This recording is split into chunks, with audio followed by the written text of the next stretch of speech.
Hey y'all, my name is Kayla and welcome to my cozy chaotic corner of the internet. So in today's video, we are going to be doing my July wrap up and I am very excited because July was packed to the brim with books. I'm pretty sure I would have to look at the stats actually. Do you guys like seeing reading stats? I just love a good pie chart or a good bar graph personally. So let me know in the comments down below if you guys also enjoy stats, and I will definitely start incorporating more visual graphics, visual aids. If I were to look at the stats, I am pretty sure I read every single day this month, even if it was just for 5 minutes. Pretty sure at minimum 25 of the 31 days. We'll say that. I don't want to say I read every single day, but I'm pretty sure I definitely read 25 of the 31 days. I've decided not to do the bingo card every single month. I'm thinking maybe for certain themed months, or maybe every other month or once a quarter. I'm not quite sure the frequency of the bingo card. If you guys didn't know, my bingo card for July was Christmas and July themed. So if you notice a trend in the books we're going to be talking about today, that is why. So on my bingo card, I had 1, 2, 3, 4, 5, 6, 7, 8, 9, 10, 11, 12, 13, 14, 15. There were 15 books that I had ticked off my bingo card. So of the 15 books, I read or started to read 14 of them. Tress of the Emerald Sea, I just didn't get to in July, but I think the next bingo card I do, I'm not going to have any penalties. I think we're just going to have a clean slate, especially since I'm not doing bingo cards every single month anymore. I think we're just going to have a clean slate, but this was just such a great month for reading for me. It was so fun. So let's actually talk about things. Let's talk about it. So for anyone who is new here, I have a ranking system, and that ranking system is, I think, pretty straightforward, but I always like explaining how I rate books. I only give full star, whole star ratings. I don't do half stars. I don't do quarter stars. I think it just keeps things nice and simple. So a 5-star is 100% sheer perfection. I would not change a single hair on that book. 4 stars is almost perfect, but I did have some notes. So it's pretty much like a 5-star, but there were some nuanced details that either would have changed or I didn't like, or I would have just gotten rid of in general. 3 stars was, it was all right. I didn't love it, but I also didn't hate it. It was just kind of it was a good book, you know? It's a good book. 2 stars is, it was a book I read. I read the book. I got through the book. The end. And then 1 star is, I wish I had never read this book. And I think to date, I have yet to actually give a book a 1-star rating. I think the lowest rating I've ever given a book is 2 stars. Now, gotta scroll down. I have all of my books in front of me on my laptop because a lot of the books I read actually this month were from the library. So little plug for your local library. Go check them out. Go get yourself a library card with your library card. I'm not sure how it is nationwide in the States, but I know at least for my library, I'm able to connect my library card to my Libby app. And so that's how I can rent audiobooks and ebooks on my phone. And also I can transfer ebooks onto my Kindle. So just a little plug, even if you don't go to a physical library, you can use the Libby app and check out books with your library card that way as well. Having fun isn't hard when you've got a library card. That's right. So I actually always love to start with the books that I DNF'd for the month. I didn't actually give any star ratings on the books I read this month. We'll get into why I didn't give any ratings for the books I DNF'd this month, but I usually do because I am in the group of people. I don't know. I feel like it's very divisive on whether you should rate a book that you DNF'd or not. I personally believe if you put time and effort into a book, if you gave it a decent chunk of your time, if you read it, I would say to at least 30%, you have the right to rate it, but I also think that there is a nuance to that where you can't just be like 2-star book and then not give any context as to why it's a 2-star book. I think you have to be very clear that this was a book that you did not finish and then give your reasoning behind why you did not finish that book and why you're giving it the rating you gave it. So there's always a caveat to most statements I make. It's that I will always, 9 times out of 10, rate the books that I do not finish. With that noted, we are going to be starting off with The Adversary by Michael Crummey. This was actually a book that I read for Can You Judge a Book by Its Cover? I will link it up above and down below. There's also a playlist for all of my Can You Judge a Book by Its Cover videos. I believe there are 3 videos out so far, and I am currently working on the next one, so keep your eyeballs peeled for that. So The Adversary, I feel like I explained this pretty well, honestly, in the video I made for it. The reason I DNF'd it is, first and foremost, it was not the style of book I thought it was going to be. I thought it was going to be like a mystery thriller, and it ended up being historical fiction. I'm not gonna lie, historical fiction isn't a genre I typically delve in. The 2 main characters in the book, I just didn't like either of them. They were both douche canoes in my personal opinion, and all of the characters that I started to grow attachments to got killed off. And I'm the type of person where pretty much the characters that I'm introduced to right away in a book, like I would say within the first 20 to 30 pages of a book, those characters are the ones I grow the most attached to. So all of those characters died. So it just got to the point where like we were constantly being introduced to new characters and like, I don't care about any of you, to the point where I just wasn't even paying attention to the book anymore. That is why I DNF'd it. I don't think I actually gave this book a rating in the video I made about this book, and I kind of don't want to give it a rating anyways, because even though I put time into it and I read it to 50%, I did read it to 50%, y'all, I just feel like I can't give it a rating because it's just not the type of book I would typically read to begin with. If it was like if it was a mystery thriller, if it was the type of book I thought it was gonna be, I would probably be more inclined to give it a rating, because like that's a genre I'm versed enough in to be comfortable saying like, okay, this is what worked well for it and this is what didn't work well for it. But for historical fiction, I just don't have enough like personal experience with the genre to be like, this is what I think was done really well versus this is what is the downfall for me. So yeah, The Adversary. I did not rate it. Okay, next we are on to The Final Gambit by Jennifer Lynn Barnes. This is the 3rd book in the Inheritance Game series, and I had a feeling that either this was going to be a pretty low rating, but I didn't think it was going to be a DNF. So I love the Inheritance Game. I gave that 5 stars. I thought it was so fun. I thought it was so unique. It was such a good time. And then I read book 2, The Hawthorne Legacy, and I gave that book a 3-star because I felt like it was almost kind of a rinse and repeat of the Inheritance Games, and it just didn't bring anything new to the table. And then we start The Final Gambit. I got 30% into the book, and I just was not interested in anything. The same little love triangle was kind of going on. There's a new girl in town who was now breaking up the little love triangle. To be honest, my favorite characters in the Inheritance Games are the brothers. There are 4 brothers. There is Nash, Xander, Grayson, and Jameson. And those are my favorite characters in the books.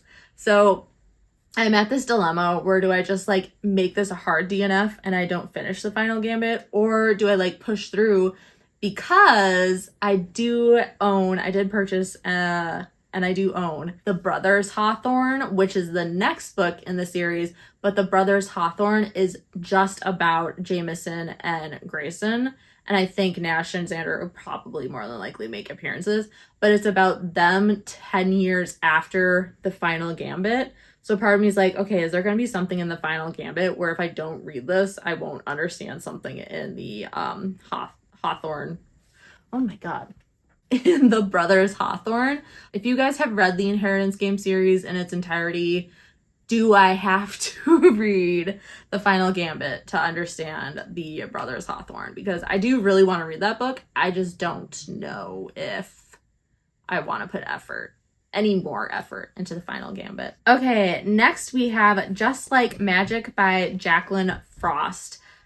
This one I read 2 chapters of. I'm not going to give it a rating because I read 2 chapters of it. And the main reason I set it down was because our main female character, she might have a great story arc, but her first few chapters, she was so vapid, so materialistic, so, I could not stand her. And I almost want to compare her to Magnolia Parks in the sense that Magnolia is materialistic, but this lady is materialistic but never really, I don't know, there was just something about the character of her that I just didn't like. The concept of the book is that I honestly don't really fully understand the concept of the book. I honestly should have known that I wasn't going to like this book in general, though, because it deals with the holiday spirit or Christmas spirit or something like that. And when it says spirit, it means quite literally the spirit, as in a ghost. I don't think I can do ghosts, to be quite frank. Every book I've read that involves ghosts or paranormal activity of that sort, I don't get it. I set it down because our main female lead was just beyond annoying and I could not stand her. So yeah, if you love this book, I am sorry. But also if you love this book, let me know. What about it? Like, does she get better? Because to be quite frank, I could not stand her. Speaking of ghosts, so I started Ninth House. I was so excited for Ninth House and I set Ninth House down. Now, Ninth House is a soft DNF currently. I don't know if it was just like I wasn't in the mood to read it. I don't know if I genuinely don't like the book. But the reason I said speaking of ghosts is because Ninth House deals with these non-corporeal beings called the Greys. To my understanding, ghosts, non-existent spirits that our main character can see, but not only can she see the Greys, but she can see them in color. And typically people who can see them can only see them in like black and white, which is why they're called the Greys, because you just kind of see them as these like gray figures, where she sees them in like full on color. So yeah, I couldn't get into the book. I was really annoyed because the way the synopsis kind of sells the book is that we have this girl, Alex, and she is kind of like a hood rat, lives in California, I believe, and she is given the proposition to go to Yale to do XYZ. She takes the proposition, she goes to Yale, having a great time. But the thing that I didn't like about it is I wish there was more storytelling of her life before Yale. We start the book with her at Yale, and I really wish there was more of like the build up to her going to Yale, whereas instead of us being like shown what happens leading up to her getting to Yale, we're just told. And I hate when storytelling just tells you about something. It's like, I want to be shown it, you know? So yeah, Ninth House by Leigh Bardugo. Again, I've heard so many great things about this book. I was so excited to read this book. So if you guys have any like words of encouragement on why I should read Ninth House, please let me know, because I'm actually like really bummed that I was not enjoying this book. And again, maybe I just need to read it in like a different season, in a different mood, maybe go in it with different expectations. But yeah, for now, Ninth House is going to be sitting back on the shelves and being put back in my TBR pickle jar. Okay, on to the books that we actually read this month and did give ratings to. I'm going to be starting with our lowest ratings and all the way up to our highest ratings. Within each rating group, it's no rhyme or reason. It's not like this number 2 was better than this number 2. It's just kind of like how how they appear. Okay, so we have All I Want for Christmas by Maggie Knox. I gave this book 2 stars, and I almost feel like I should give it 3 stars because I did enjoy parts of it, but I would say overall the pacing of the book was just weird. I think it was honestly just the pacing of the book that I didn't like. But yeah, just the pacing and like this friggin' miscommunication. Oh my god. This whole book was just full of miscommunication. I think that's why. That is exactly why. I just remembered why I gave this 2 stars. It was so frustrating to read. Like, the good parts were good, but the bad parts were bad. That is all I will say.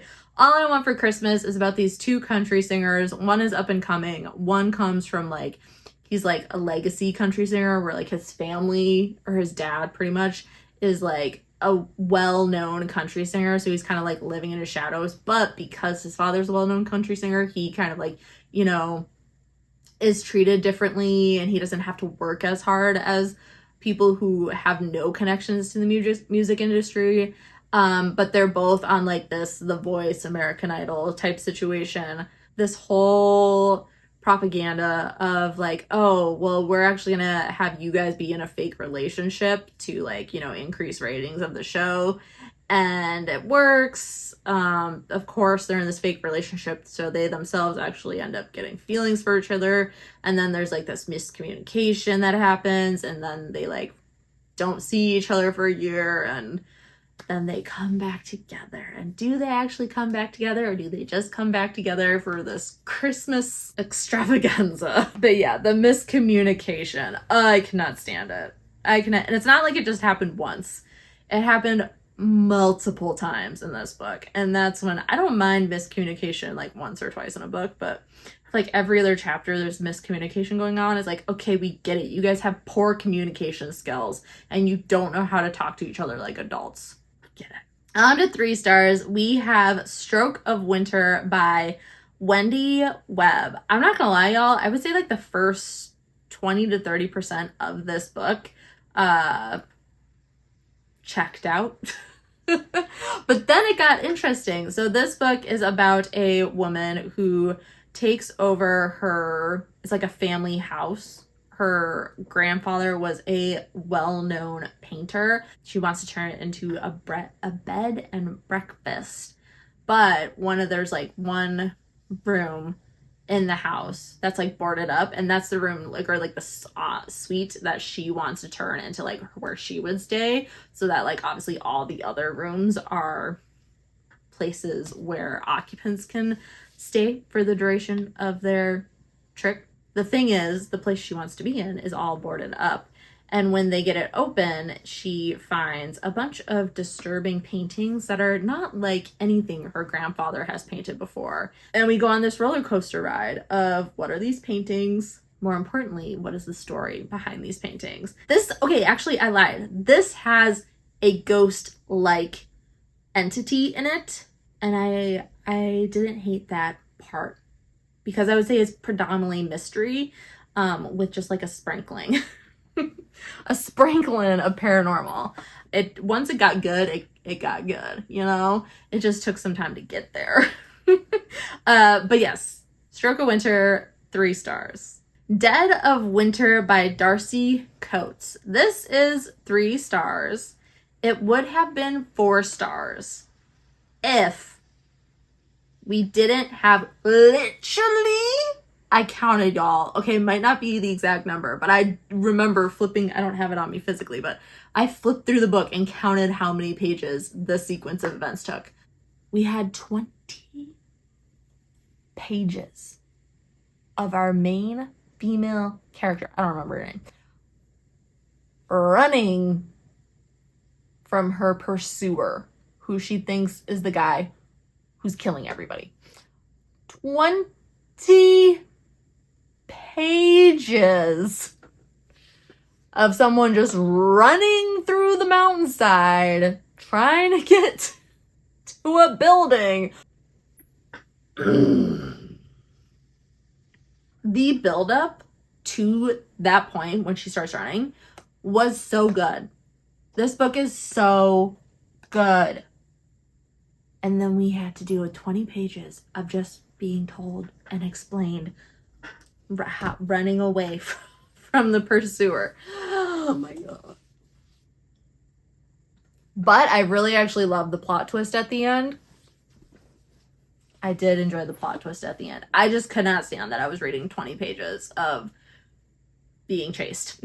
Dead of Winter, it's about this group of people who are going to a like a winter resort type situation, and on their way there, their bus breaks down. Well, it doesn't break down actually. There's a tree that's like blocking the road, so they have to get out, obviously move the tree. While the tree's being moved, the huge winter storm comes, and so all the people who are on the bus like are able to find this almost hunting cabin type situation in the woods, and like the weather's so bad that they can't get on the bus, and their bus driver, aka the tour guide dude, the next morning, once everyone gets to the cabin, the next morning his head is found, just his head, spiked through a branch on the tree outside the house. So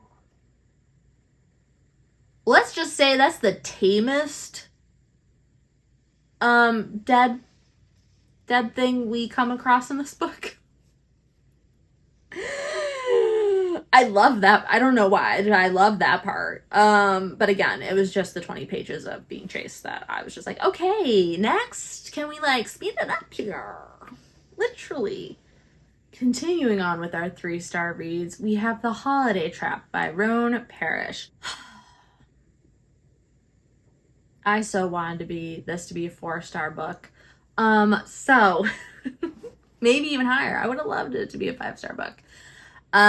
This book I talk in depth in my July vlog, so if you want to check that out, right here. I'll give you guys a quick synopsis. So this book is about 2 people who just have like stuff going on in their life to the point where they don't want to be staying at like their homes during the holidays. They just want to like get away from town, get away from everyone around them. So these 2 people have a friend in common, and that friend is like the person who they've both been complaining to about their situation, and she connects them. She's like, hey, you 2, neither of you want to be home for the holidays. Why don't you just switch apartments? So they do. They switch places, and they spend like a month. Our main male lead, he lives in New Orleans, and our female main character lives in Maine.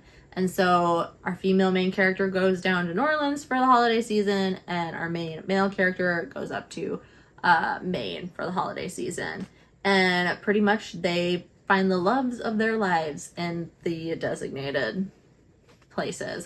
I loved the book up until a certain point when our main female character, I started to get really annoyed with her. Like, I couldn't stand her, and then I started not liking any of her, like, friends or counterparts. But our main male character, I absolutely loved him, and I loved Ash, who is his love interest. But I will say that our main female character had a great redemption storyline towards the end of the book. Like, I knew eventually her storyline was gonna get there, but I just could not stand her for like a huge chunk of the book. I couldn't, and so that's why this is a 3-star book, because that is the thing with like multi-point of view books, is I am almost always guaranteed to appreciate one character over the other. And unfortunately, situations like this happen where I really love someone's character storyline, but then the other person's storyline I couldn't give a singular fluff about. Holiday Trap, it's cute, it's fun. I would have definitely enjoyed it more if I liked half of the book. Final 3-star book is All Systems Red by Martha Wells. This is 3 stars because, quite frankly, it was a book that I read. I loved our main character in his personality. So our main character is Murderbot. The Murderbot is supposed to be just like a standard robot that just does what is told and has no thoughts or opinions of itself. But Murderbot has thoughts, has opinions, and he is friggin' hysterical. Oh my god, that's all I remember from this book. That's all I really remember from this book is how snarky and funny Murderbot was. Can I tell you what else happened? No, I couldn't. But he was a hoot and a half. And that's why it's 3 stars, is because I don't remember anything, but I love Murderbot. Moving on to our 4-star reads, we have Magnolia Parks by Jessa Hastings. This was such a fun book, and I alluded to Miss Magnolia Parks earlier on when I was talking about Just Like Magic. Magnolia Parks comes from a very wealthy family. To be honest, everyone in this book is very wealthy. At first I was like, oh my god, all she's ever going to mention is like brand names and da-da-da-da-da and be really vapid and materialistic. But there was one point in this book where she literally was all like, I love material things because unlike people, they last forever. And I was just like, okay, sis, pop off. Yes, I feel that. Work. And yeah, I just actually really enjoy this book. I will say that our 2 main characters, Magnolia and BJ, are very toxic people. And they should not be in the same friend group. They are very toxic, but in like the fun kind of way. In the fun kind of way where you want to just sit back, eat your popcorn, and just consume the drama. That's what this book is. I actually did a Can You Judge a Book by Its Cover, so if you want to know more of my thoughts and opinions about Magnolia Parks, you can check it out right here. And also I have a question for any of the girly pops that had read this book. Do I have to read the Daisy Hates books as well? I just kind of want to like read the next Magnolia Park book. Because honestly, I was not a fan of Daisy. She does make appearances in this book. I was just like, I don't like you at all. I don't like you at all. Joe is Daisy Hates' brother. I would love a book from his storyline. He's honestly my favorite character in this book. Joan is my favorite character in this book. That's all. So if you've read Magnolia Parks and the Magnolia Parks universe, please let me know if I can skip Daisy Hates or not. Okay, our next 4-star read. I can't believe I rated this book 4 stars. A Holly Jolly Ever After by Julie Murphy and Sierra Simone.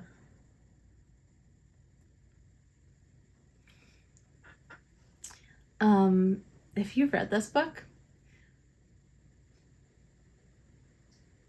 it's not safe for work. It's a little raunchy. I feel like I should have known that because I didn't fully read the synopsis, I'm not gonna lie, but I should have known that because literally in the synopsis it mentions that they're gonna be making a sexy biopic movie about Santa.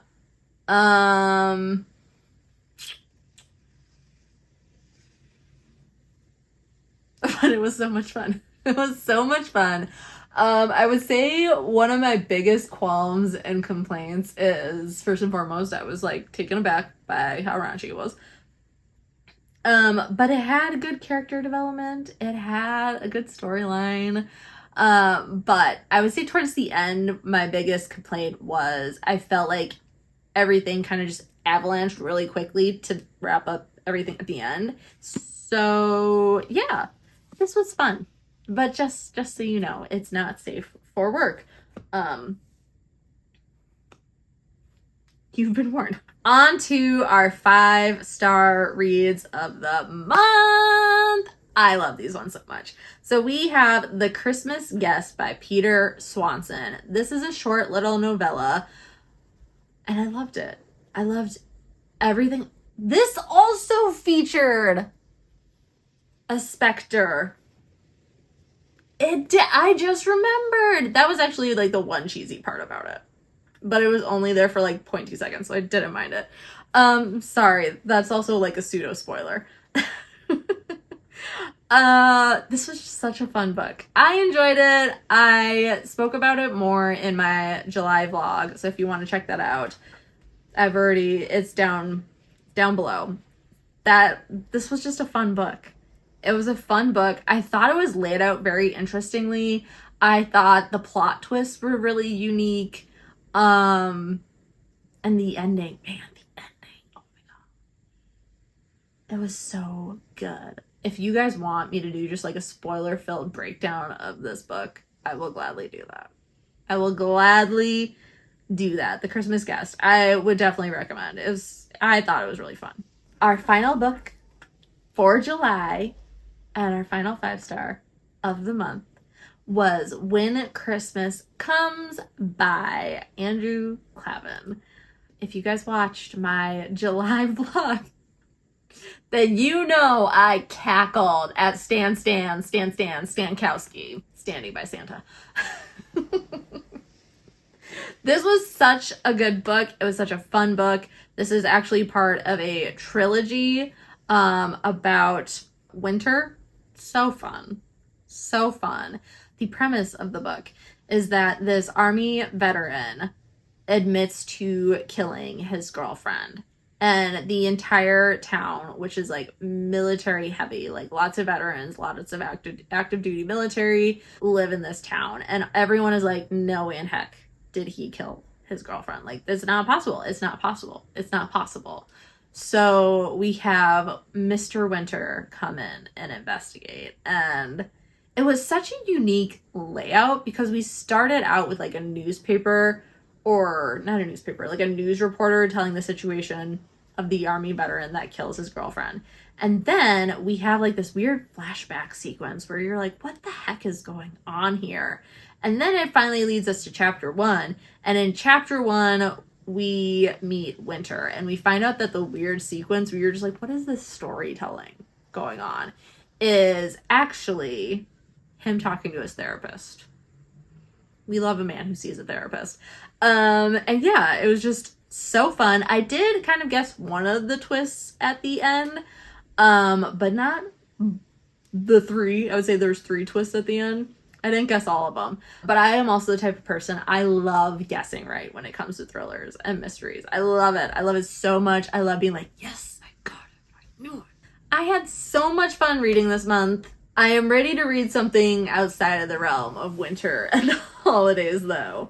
I'm so ready. So ready. But if you guys want to check out what I am reading for the month of August, feel free to check out my August TBR pickle jar video. But I will see you guys next month for August wrap up so we can chat about what books I did or did not read in August. But yeah, thank you guys so much for hanging out with me today. I hope you have a great rest of your day, and I will see y'all in the next one.